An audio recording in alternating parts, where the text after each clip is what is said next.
Hello and welcome to a new video. Today we're using Tier Maker to create a tier list. I thought this would be something a little fun to do, and quite easy to whip up. So we're going to be ranking the CIS space roster from the Fall of the Republic mod, of course, for Empire at War. Something I think a lot of people have a lot of experience with, but I thought I'd just put out my thoughts and opinions about each ship we have. Again, it's a bit of fun. So this isn't going to be a specifically power ranking. We do need to refine our criteria. Anyone could tell you which is the most powerful ships. Might be a little bit of variation on taste, but otherwise they're pretty much listed, of course, as they are here from weakest to strongest in one-on-one terms there. So we're going to refine the criteria a tiny bit. We're going to be looking at very specifically Galactic Conquest. This is not for any multiplayer purposes, if you can get away around that, and it's not for skirmish battles, which is why we have the Galactic Conquest credit costs with each ship as well. So we'll be taking into consideration the cost of each ship to think about the cost effectiveness. We'll think about how you acquire it, which tier shipyard you need, what sort of research you might need to invest in to actually get some of these ships, and really their general utility for their price point as well, and how well they perform in their role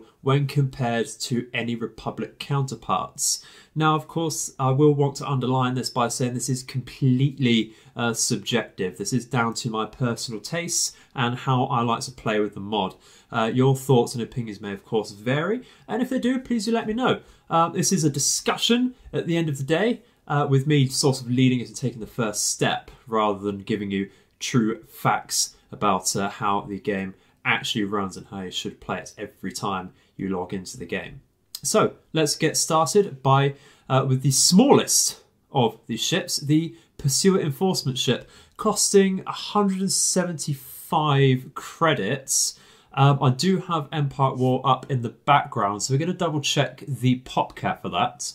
And pretty much as expected, that is at 1 population point there as we currently stand. Going to compare that to the Gazanti, so that is also one single point in population space there, so that's completely reasonable. Let's get back to thinking exactly where we want to put this then, because I don't generally tend to field these or the Gazantis. However, I think if I were to purchase some of these, they're certainly throwaway ships and really a bit redundant in terms of how the CIS generally play. They're of course a swarm faction relying on a lot of the Hyena bombers and Vulture starfighters, as well as the Tri-Droids from their more capital tier ships. So this isn't really something I would see very often. It's more of a supplement to help you out. With the proton torpedoes, you can certainly help any bombing runs that much more, so we need to think about that. I think this might be a C tier ship, actually. Or, no, I'm going to have to bring that down to D tier. Just because, like I said, it's not really something I like to field. It's a supportive role in something, in an area of the game where the CIS has an abundance of fighters. They get fighters from a lot of their frigates. They're very carrier focused. So there's not really much more space for extra fighters in that roster, if you ask me.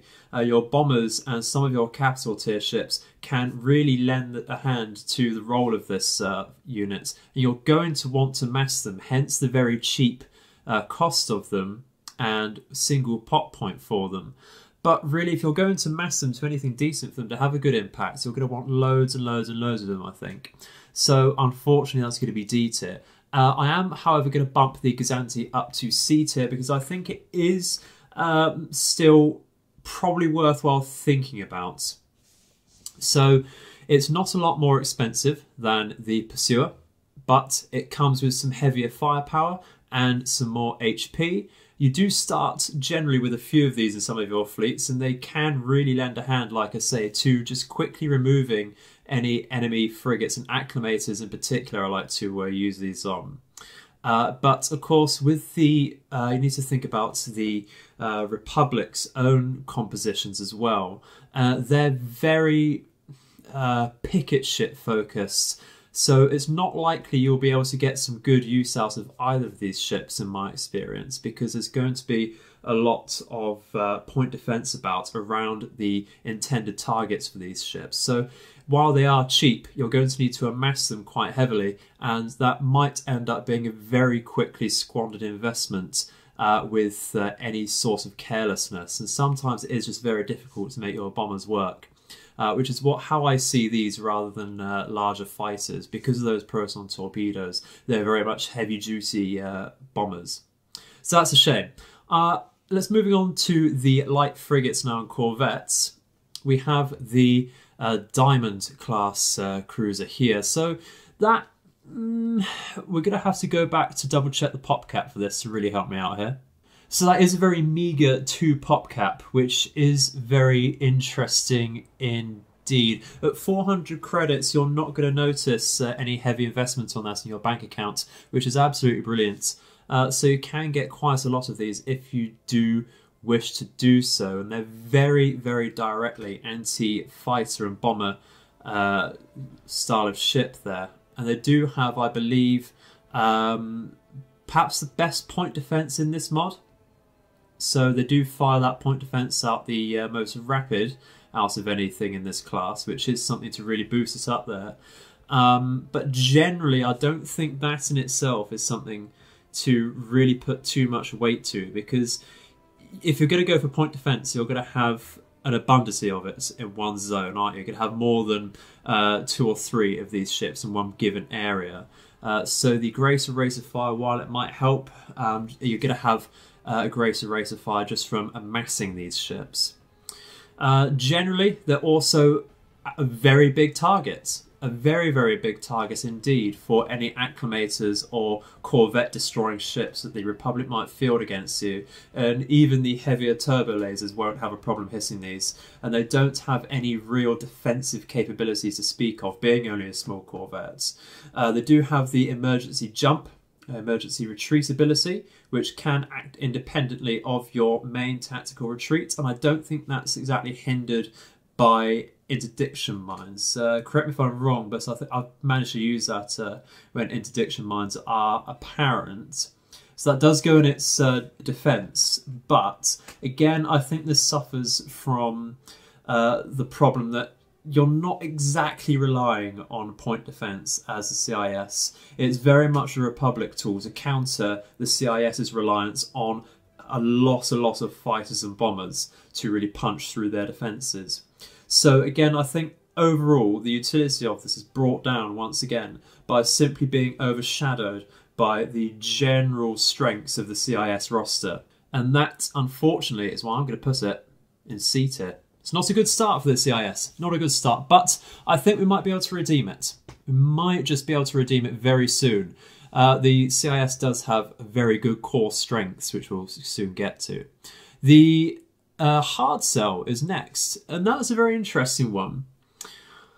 It's a difficult one to place because I'd like to bring it down a notch as well because of the Republic's reliance on point defense. Once again, you really do need to know how to position these ships and use them in conjunction with your greater frigates.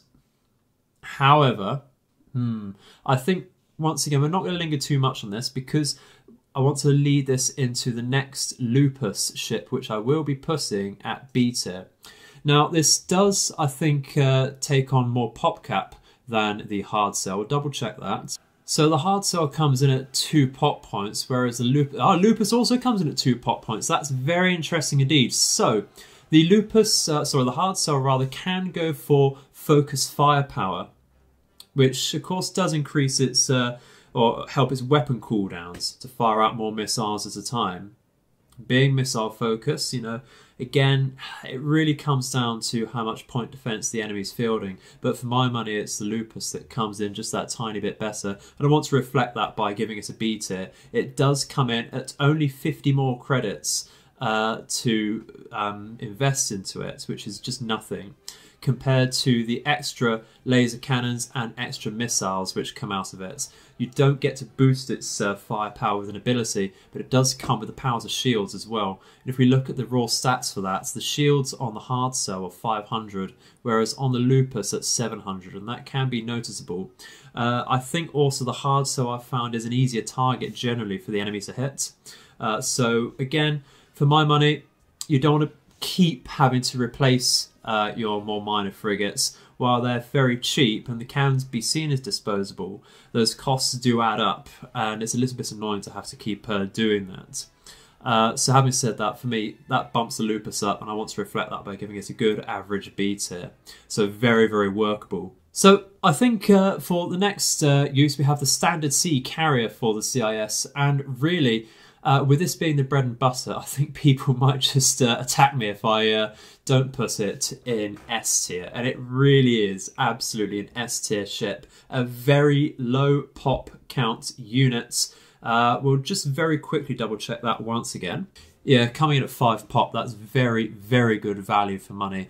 It is perhaps a little on the expensive side at 850 credits, being of course just under 1,000, but it only costs 1 ship crew, 5 pop points, and really this is something you absolutely want to mess. It brings out a good, healthy capacity of fighters and bombers for the numbers you want to use this in. And that's another reason why I do want to use this in a huge mass. It comes with point defense as well, which also completely outclasses the diamond ship as well. Why would you want to bring in diamonds when you've already got something for a similar pop point, a decent investment, and something that comes with fighters as well? And again, heavy dual laser cannons, it can shoot down enemy fighters and bombers which do get too close to you as well. This is the bread and butter of your CIS fleet, and it really does lean in towards helping you go for hit and run tactics with its extra emergency retreat ability. So that really is, for me, an S tier unit. Let's move on now. We do actually have the immune effects. We'll stay here to double check its pop count once again. That comes in at 4. So with 2 light turbo lasers and 2 light ion cannons, that can really produce some pretty damn decent supporting fire for you. And that very much is its role, is simple fire support. It can destroy minor frigates and it can destroy corvettes, so it can clear the way for your fighters by destroying the point defense ships for you. And it is a very nice frontline unit as well to draw firepower away from your main ships and draw them away from your carriers with its fairly decent shields at 900. It's pretty good for its size, and it does come with the powers of shields ability.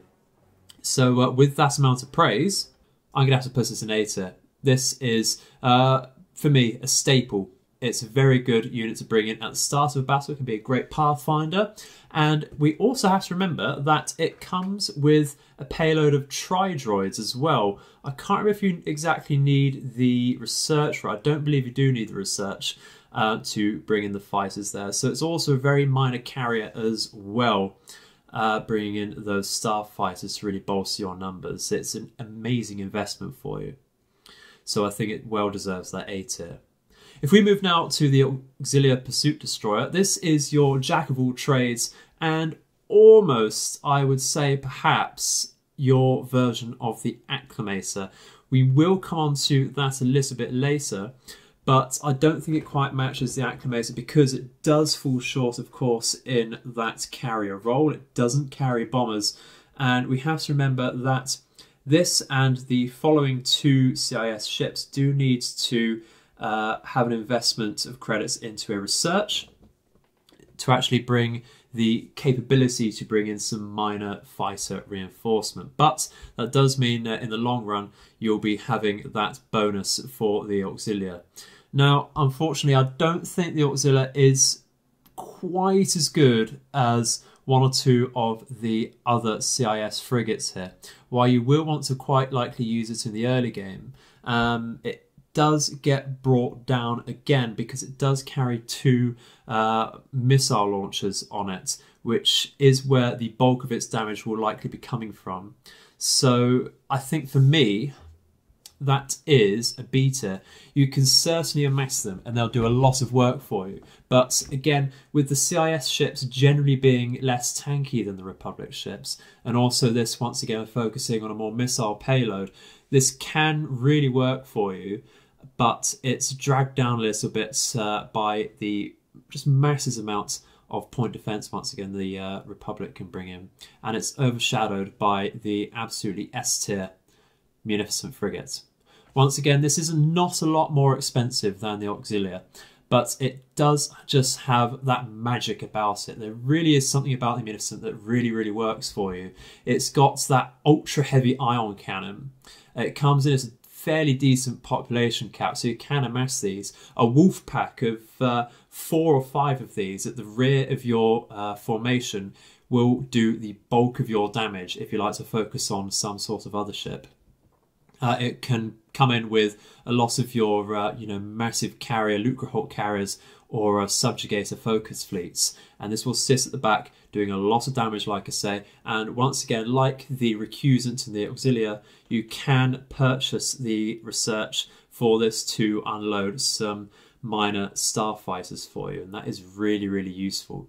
So it's not particularly tanky whatsoever, and a lot of its hard points are focused on a very tight cluster at the front of the ship. So a bombing run, if it gets through, will absolutely annihilate it. But I think that's something that can be said for all of the ships in the CIS roster. It's just a little more prevalent with this because it does have a little less health than the following Recusant. But it does have a very good, able generalist firepower with, again, that ultra heavy ion cannon, which does a lot of damage, and it's very difficult in this era to come across good ion cannon damage, so that really pulls it over as well. And there's another reason, going back to the Munifex, why that's an A tier, because it provides that very cheap ion cannon. So if we move over to the Recusants, that's very similar, but it's all turbo lasers. We're going to just pop over very quickly to the game again, and comparing the pop caps, that's 11 for the Recusant, 10 for the Munificent. We'll go over to the Auxilia, yeah, 9 there. So generally you can, on paper, amass the Auxilia once again, but I think 10 is a very healthy number. It's easy to calculate off the top of your head, of course, with only 1 point difference here and there. It's quite easy to calculate generally, but it's much more standout. And really, how the pop cap works with it being at 200, you're going to get a very similar amount of all 3 of these ships out anyway. So I think with the Recusant, that does come back down once again. It's got a lot of turbo lasers, so there's a lot of firepower there.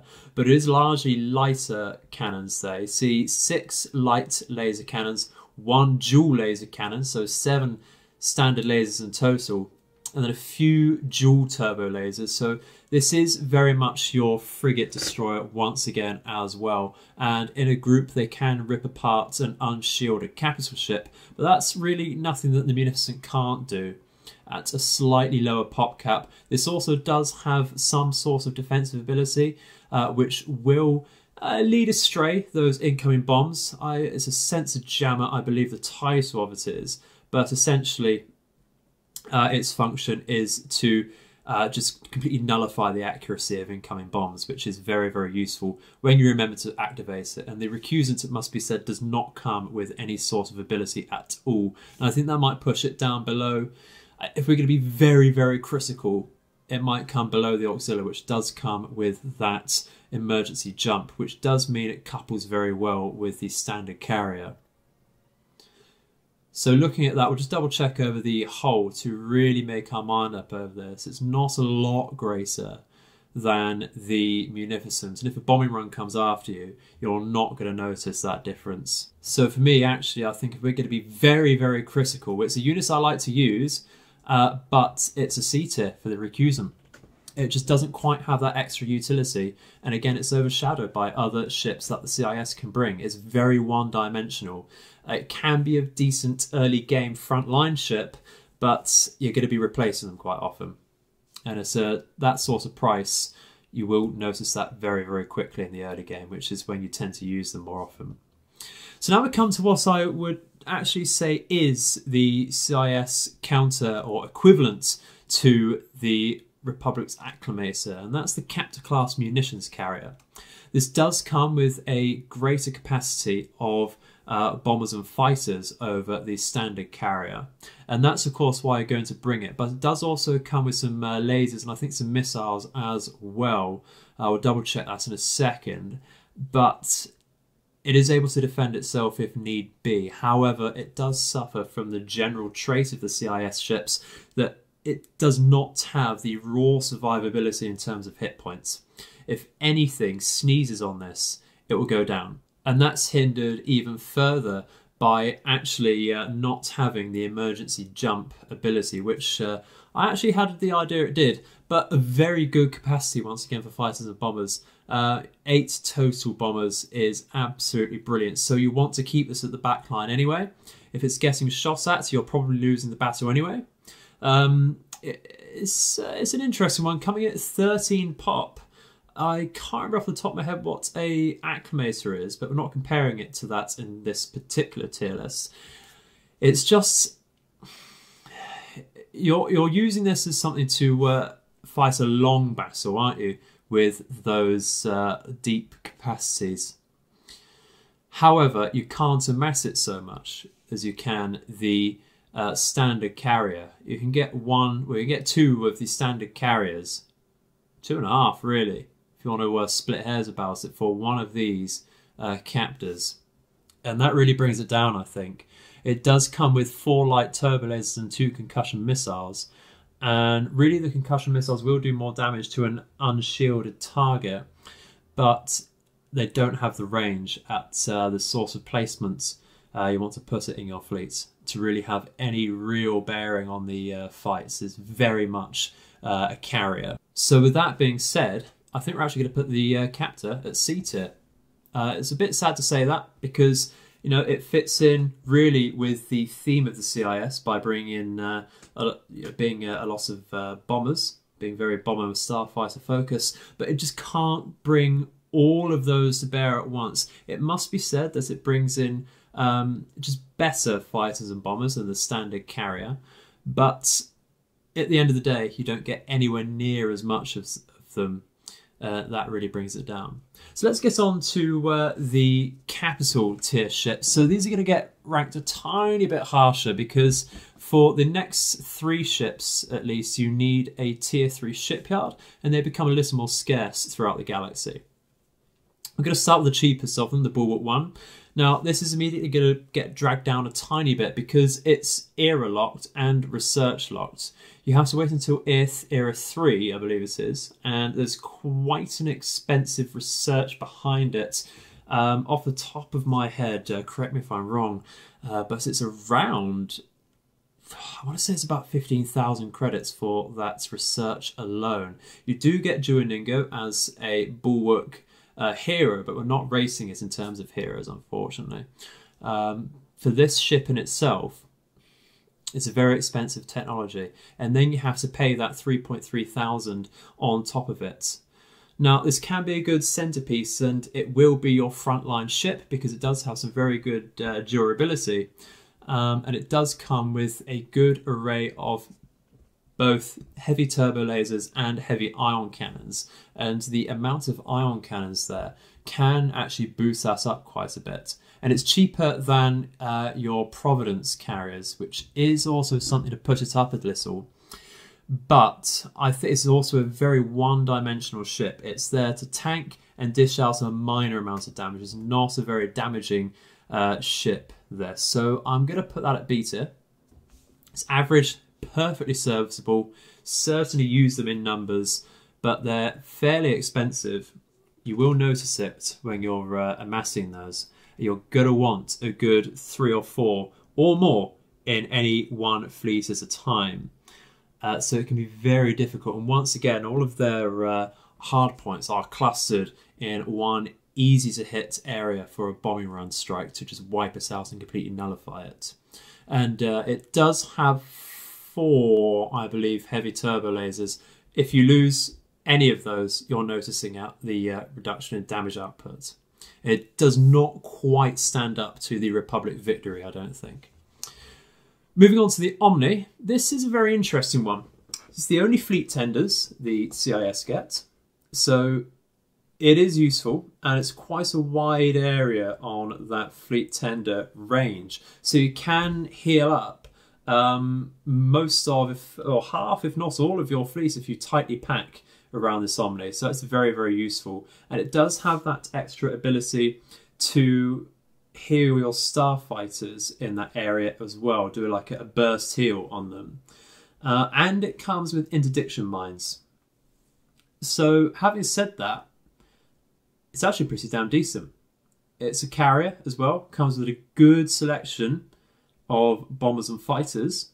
And if you move to look at the pop points, it's 12 compared to the Bulwark 16 pop cap there. That does now come with the ability actually to hold fast, or brace for impact, I believe it's called, to increase its defensive capabilities. But with the Omni being just that bit better in terms of pop points, you have to compare that to the Providence there. That's interesting. I think this is a pretty damn decent ship. We should all be using more of them.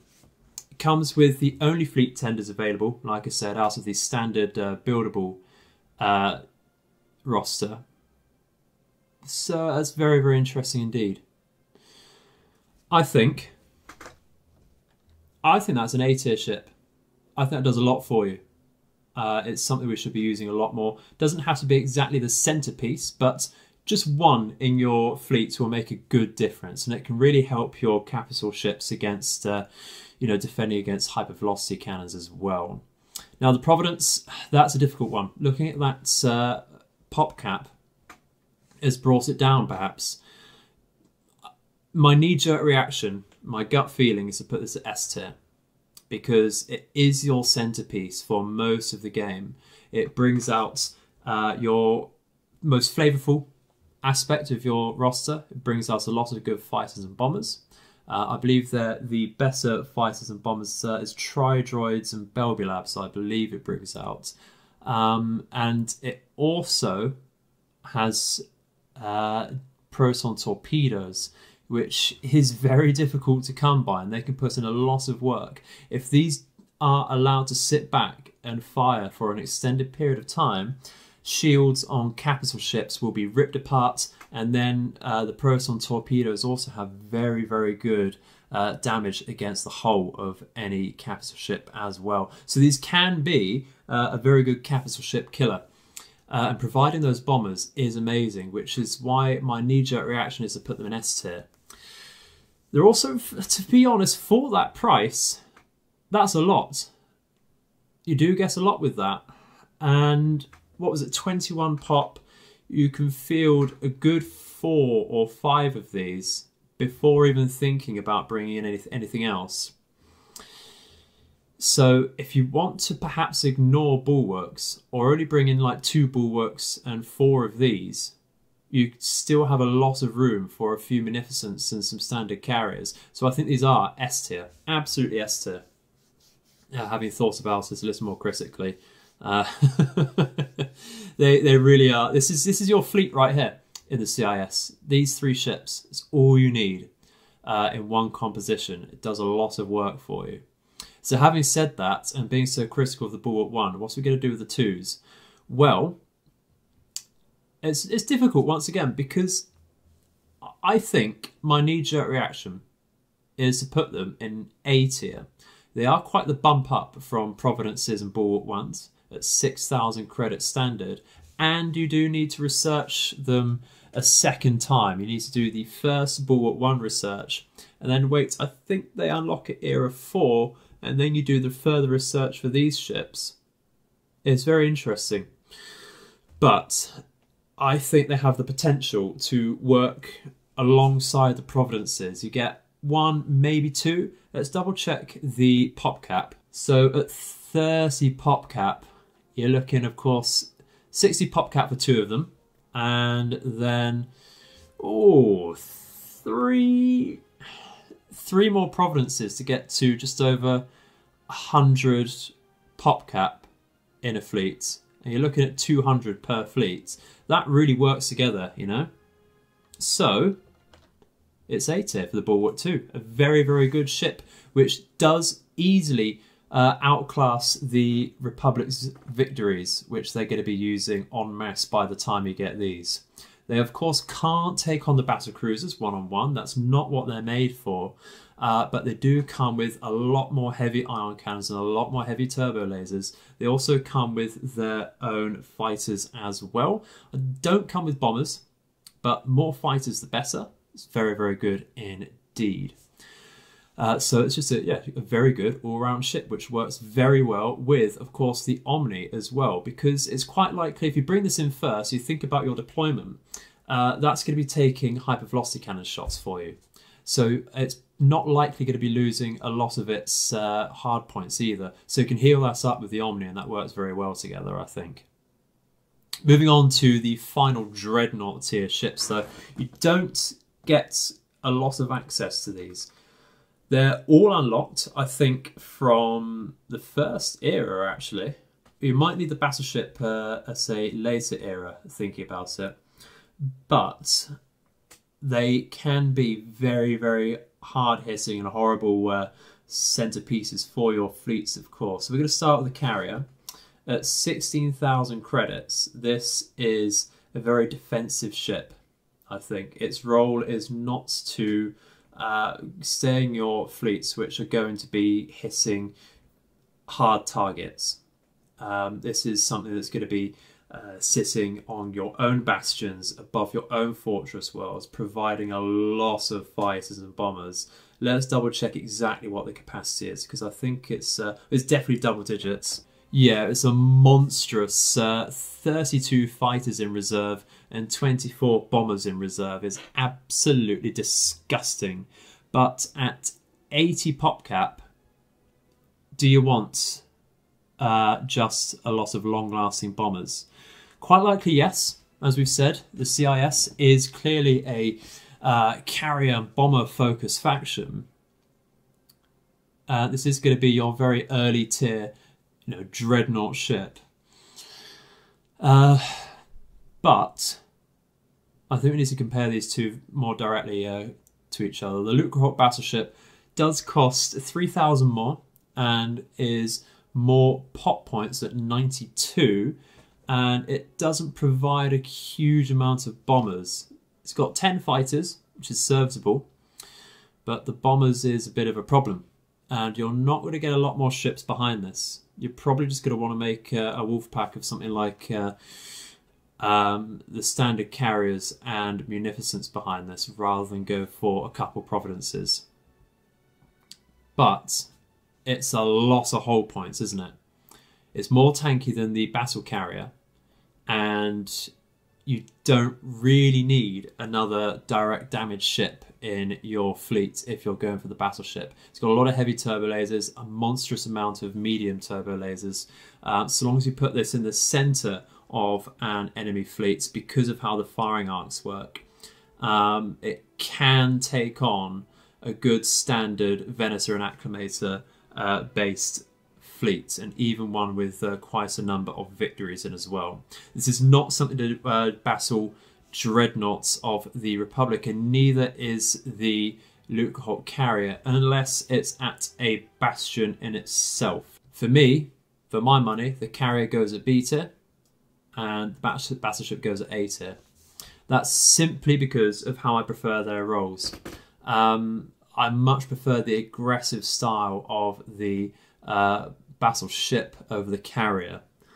You just get a lot more out of it, and you can really focus on just spamming out perhaps these standard carriers to really help that out later on if you want to. And that can be excellent for taking on really hard, massive Republic fleets, and can even take on some decent...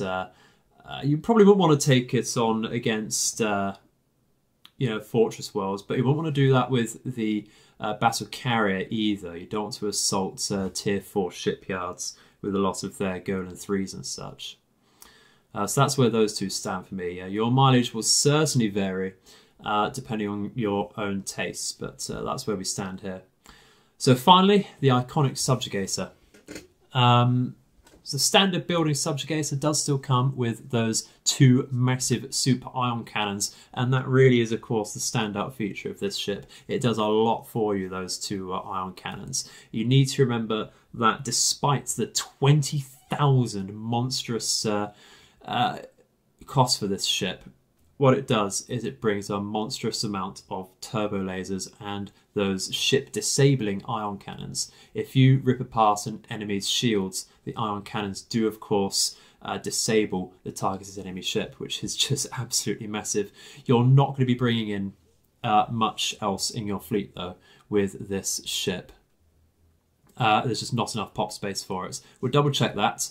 Yeah, that's a monstrous 98 pop cap as well. Only a little more than the battleship, but really the difference there is perhaps 1 standard carrier. And that's it. This does come with some fighters and some bombers. So it does have that, you're looking really for the minor protection that the fighters bring. But again, you're going to want to pair this pretty much specifically with maybe 1 Providence, a few Munificents and a lot of standard carriers. Maybe even just drop the Providence and go for just standard carriers and a few Munificents. At 20,000, it's difficult to give that really. My heart says S tier because it's such an iconic ship, but it just looks good. You can only have 5 of these active at one time as well. You're not limited on anything else. So for all intents and purposes, this is a Clone Wars Super Star Destroyer.